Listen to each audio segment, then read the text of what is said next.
describe him to me. And Muslims, look at the description of your Rasul. And for some, this would be the first time you hear what your Prophet looked like. I saw a man of striking appearance.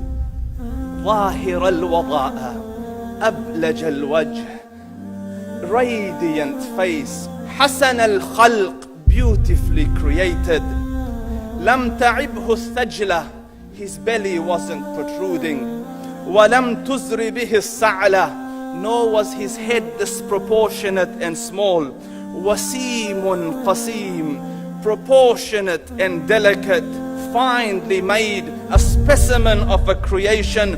في عينيه دعج, in his eyes there was a contrast. The dark was immensely dark, the white was excessively white.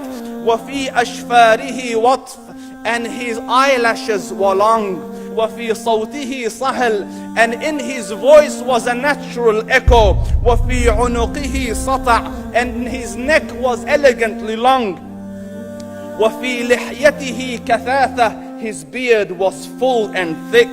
أزج أقرن, his eyebrows were arched, but they were not joined. It was separated.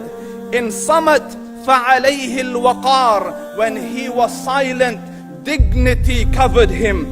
وإن تكلم سماه وعلاه البهاء, and when he spoke, it was audible and clear, almost commanding and overtaking.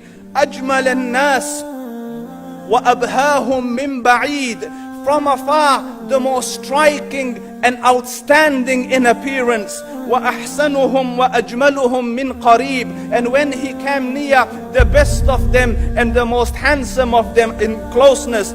حلو المنطق, such an exalted and sweet level of logic. Like when he used to speak, it was so coherently logical, it was smooth and easy to understand. فصل لا نزر ولا هذر, he was to the point, not excessive nor too short. كأن منطقه خرزات نظم يتحدرن, his logic, his utterances, his words were like jewels coming out of a necklace, calculated, polished, one after the other, it would flow magically. ربعة, he was medium in height. Your eye didn't have to strain to look up at him, nor was it tedious to look down at him. He was a comfortable sight to look at. له رفقاء يحفون به, he had friends, the people that were with him, they were working around him to try to serve and protect him. إن قال سمعوا لقوله, when he used to say something, they used to hearken to what he used to say. وإن أمر تبادروا إلى أمره, when he commanded, they used to compete to fulfill the command. This is Muhammad Rasulullah. This is Muhammad Rasulullah. Anas ibn Malik says, he says, I came out one night, it was the full moon night.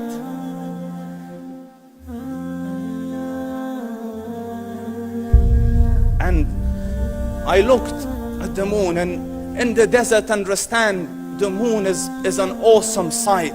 It is smooth, it is radiant, it is clear, it is gentle compared to the scorching sun at which they are used to.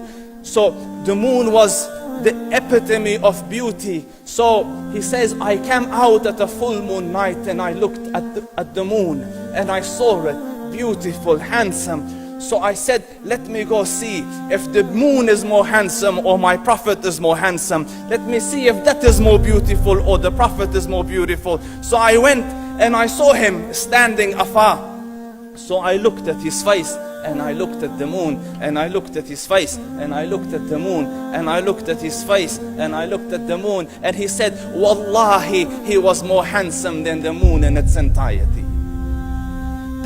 That is just the look of your Rasul. Aisha radiyallahu anha says, I was sewing with the needle. My needle dropped in the dark. I couldn't find it. I said, Ya Rasul, I can't find it. He moved his face close, and I swear, out of the radiance of his face, I found my needle. And the Prophet sallallahu alaihi wasallam was mind-bogglingly handsome, but his handsomeness was covered with waqar and jalal and haiba. The Sahaba say, when we used to sit at his feet, two feelings conflicting would come on the heart. The first one, you wanted to look at him. You wanted to behold the majesty of his face. And when you wanted to look up, shyness used to overtake you, so you used to look down. Amr ibn al-As says, I sat with him many times, but if you ask me to describe his face, I can't describe it. I wouldn't be able to look up to him ijlalan wa ta'zeeman. I couldn't look up at him. And that is why he didn't have the problems that Yusuf alayhi salam had. Because it was difficult to penetrate the awe and the splendor of the Rasul.